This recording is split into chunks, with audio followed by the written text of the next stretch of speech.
যারা জানো না তাদের জন্য বলে রাখি আমরা কোথায় যাচ্ছি। আমরা যাচ্ছি প্রিয়াঙ্কা দি ছেলের অন্নপ্রাশনে, যেটা হচ্ছে উত্তরপাড়ায়।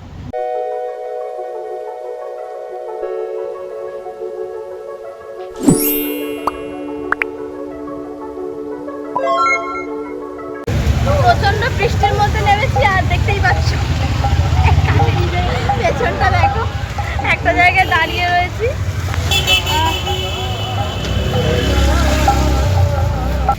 চলে এসছি, ওই যে দেখতে পাচ্ছি। এবার ঢুকবো, কি ঘেমে চান হয়ে গেল।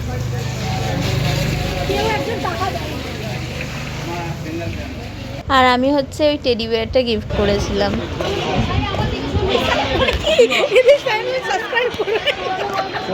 আমার ব্যাপারে কিছু বলবি? পয়সা দিলে প্রমোশন করে দেব। কিছু বল, মুখে চিবিয়েই যাচ্ছে। খাচ্ছি তো। তু কি বল রही है? চুপ। আপনি মামা হয়েছেন তো আপনার কেমন অনুভূতি, ফিলিংসটা কেমন? पैसा ही पैसा होगा। ভাগনার জন্য পয়সা তোর কেন রে? সোনার আংটি নিয়ে আসিস তো? ও পয়সা সোনার আংটি बड़ा हरामी हो बेटा। তোর মাসি এক্ষুনি বলছিল যে কেউ একজন মিসিং আছে। আমরা বলছি কে মিসিং, আমরা তো সবাই এসছি। তখন তোর মা বলছে হ্যাঁ ওদের গ্রুপটা তো সবাই এসছে। মানে না না অল্টারনেট হয়ে গেছে। মেয়েটা এসছিল না, কোথায় গেল? আমাকে দেখা যাচ্ছে তো? দেখা যাচ্ছে?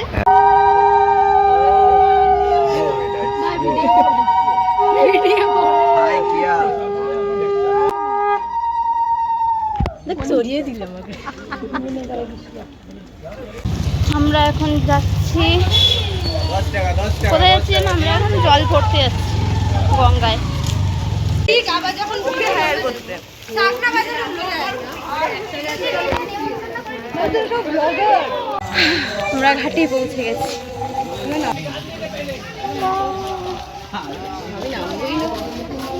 জয় বলে না, জয় বলে বাবা।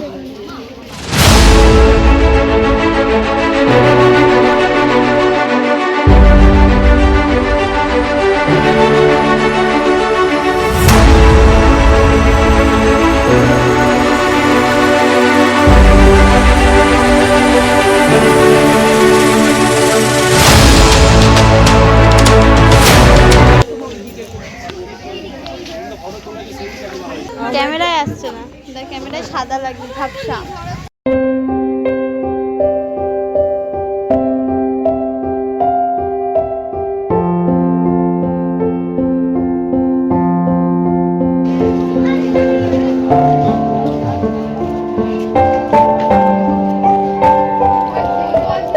শেষ হয়ে যাবে এদিকে আমার সঙ্গে।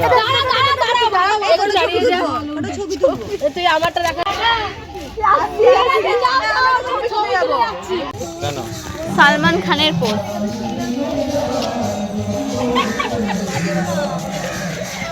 এখন আমাদের জল তোলা কমপ্লিট হয়ে গেছে, তো এখন আমরা যাচ্ছি আরেকটা ঘাটে। তো চলো দেখাচ্ছি।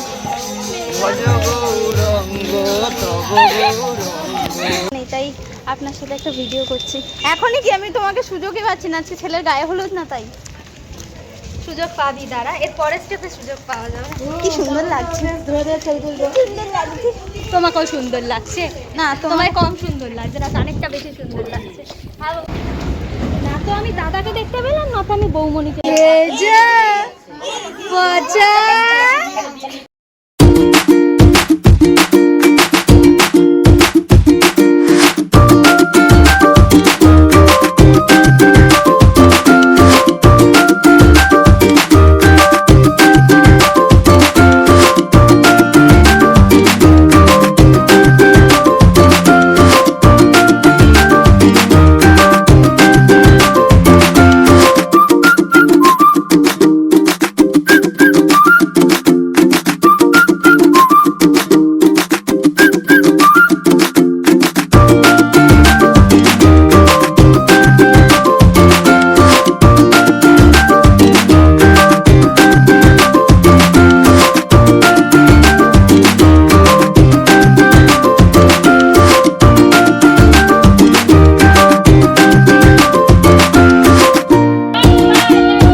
জল আনতে গেছে কাকিমা।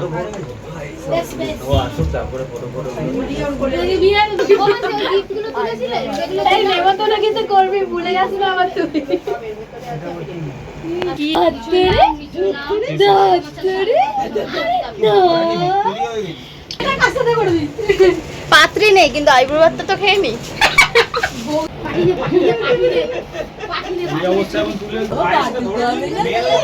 দরজা বন্ধ করবো ওখানে ছিল না একটু তোল।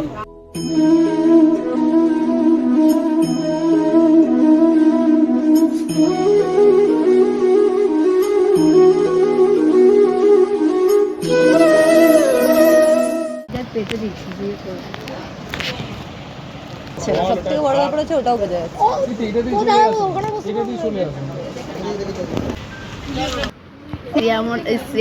স্নেহা মনে সব মানে এ ভাই তোরা কি গোলাপি আর সাদা পেলি? সবাই ভিডিও না দেখি সবার আইসক্রিমটা দেখি। এই অভিজিৎ এ ভাই আমারও সাদা চামচটা ঢোকা না পুরো তোর আইসক্রিম কই ভাই কখন বেরোলো আর কখন তখন দাঁড়িয়ে রেখেছিল তো ভাই তোরা আমার এবার বল কন্টেন্ট পেয়ে বল ভাই তোরা তো আস্তে আস্তে পূজা তো তাড়াতাড়ি খেয়ে নিল কি করে পূজাটা গলা ছিল গলা খায় না গলা আমি ফেলে দিতাম কিন্তু আমাদের তো বল হ্যাঁ বল ওটা ভুলে গেছে তখন নিয়ে আর নেওয়া আমার এর মতো মুক্তি। টাটা এলাম আমরা। বাবা ভালো করে ঘোরা দেখো দেখো দেখো অভিজিতের ভাই আরেকটা কোথায় ওই যাবে না, মাথা কাজ করে না। দেখছি না কত হাগা ওর ওর জন্য ও মা ওকে দেখছে একটুখানি একটু কথা বলি। বাহ কি করছে সাইড দিয়ে চলে আসবে এই ফ্ল্যাট ভাই একটু ঘোর তো না। যাবে না দাদি আছে তোর কি কোনো কি দাবি আছে আরে হ্যাঁ রে ওরটাকে তুলতে হবে ফটো সুন্দর আছে। এখান থেকে মালটাকে কেটে দিলে এরকম বলিস না খাওয়াতে তুমি একটা কাজ ধরে হাতে কেটে কেটে খেয়ে না জানিস তোদের মতো নেই তুই কি শুকিস আমিও খেয়ে নিই জানিস কিন্তু আমি খেতে চাই না এদের জোর করে খাইয়ে দেয় এই সব দেখলে আর খেতে ইচ্ছা করে না। এসব এখানে চলছিল পুচকুটার ফটোশুট আর দেখছো তো বিহাইন্ড দ্য স্ট্রাগলটা।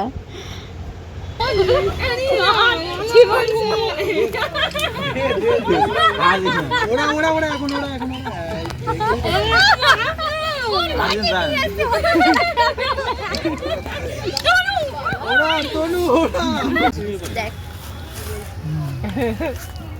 আমরা সবাই ছোট হয়ে গেছি তার আইবার করবো দাঁতের মুখে দেবো এটা ভাই আমি মুখে দিতে হবে না কেন? আচ্ছা ঠিক আছে ক্যামেরাটা আমার রাখ। করে এই আমার একটা আফসোস হয়ে গেল ধুতি পাঞ্জাবিটা পরালাম না। 11টা 11:30 বেরোবে। এই সত্যি তো ক্যামেরাটা ভালো। প্রিয়াঙ্কাদির বাড়ি থেকে বেরিয়ে গেছি আর এইখানে তখন কটা বাজে 6টা মতন বাজে আর দেখতেই পাচ্ছ এত ভিড় কারণ সেদিন ছিল রথ আর ওখানে একটা বড় রথ মানে আসছিল আর কি।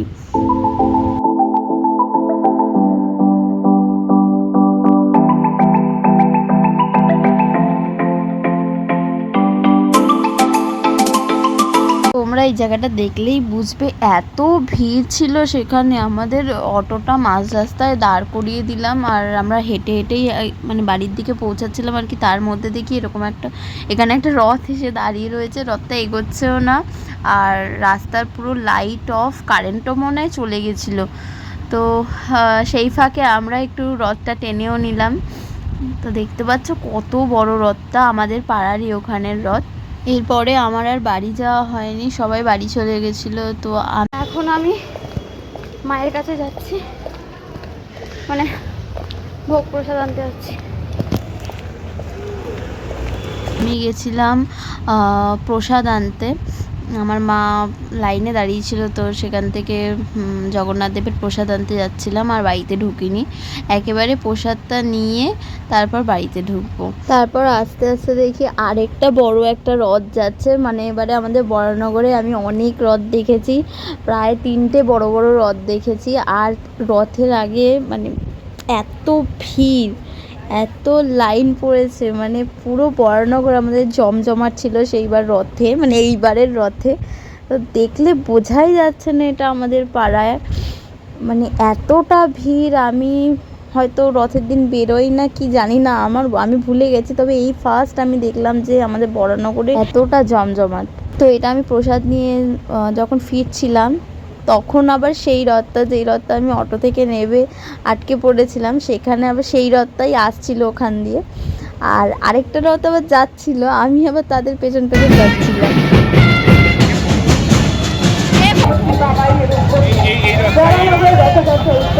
এই যে ভোগ প্রসাদটা আনলাম, তো একটুখানি খাবারটা একটু লেলিয়ে গেছিলো, যে এটা দুপুর থেকে দেওয়া শুরু হয়েছিল, তো তারপরে আর প্রসাদটা খাওয়া যায়নি। ওপরের যে মটকাটা ছিল সেটা খেয়েছিলাম। তারপর আমার দিদির ছেলে এখানে এসেছিল রথ নিয়ে, তো আমি ওকে একটু, ও বলছিল মনি একটু যাবি আমার সাথে, আমি বললাম চল একটু ঘুরিয়ে আনি। তো আমি, দিদি আর অকু মিলে 3জনে মিলে একটু বেরিয়েছিলাম আর কি রথ নিয়ে। তো দেখছো কি সুন্দর সাজিয়েছে রথটাকে। ছোটোবেলায় আমরা সাজাতাম, আর এখন আমিও ওর সাথে রথ চালাচ্ছিলাম। অর্ধেক রাস্তা ও রথ চালিয়েছে, অর্ধেক রাস্তা আমি রথ চালিয়েছিলাম। এই ভিডিওটা এখানেই শেষ করছি। আর আমি সত্যিই জানতাম না রথের দিনটা এত ভালোভাবে যাবে। তো এবারে যা দেখে নিলাম আমাদের বরানগরে এত ভিড়, মনে হয় না পরের বার থেকে রথতলায় গিয়ে রথ দেখতে হবে বা রথ টানতে হবে, কারণ আমাদের বরানগরে এত ভালো লাগলো এবারে। যাই হোক, ব্লগটা এখানেই শেষ করলাম। ভালো লাগলে একটা লাইক করে দিও। টাটা।